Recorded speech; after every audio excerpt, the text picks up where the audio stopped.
حب لغيرك زي ما تحب لنفسك.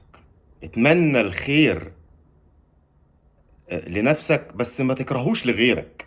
يعني افرح بالنعمة اللي غيرك فيها عشان النعمة دي تطولك. آه، ربنا يحفظ مصر وأهلها وناسها الطيبين. مصريين قدماء ونفتخر. مصريين قدماء ونفتخر. آه، لو بتفكروا في حد ياخد جائزة النوبل للسلام، انتوا فين؟ ومع احترامي لكل حد، يعني هو فين فخامة الرئيس عبد الفتاح سعيد السيسي؟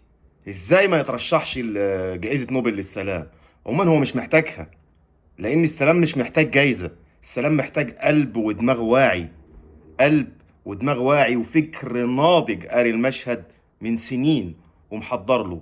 نتمنى لكم يكون في بلادكم كلها، الكرة الأرضية، حد بتقل وبفخامة، وبوعي فخامة الرئيس عبد الفتاح سعيد السيسي. حفظ الله مصر، وهي أمة دائما عظمى بين الأمم. مصريين قدماء ونفتخر، وربنا يحفظ بلادكم وبلادنا. وهتحيا مصر، وتحيا مصر، وهنحيا مع مصر. سلام عليكم.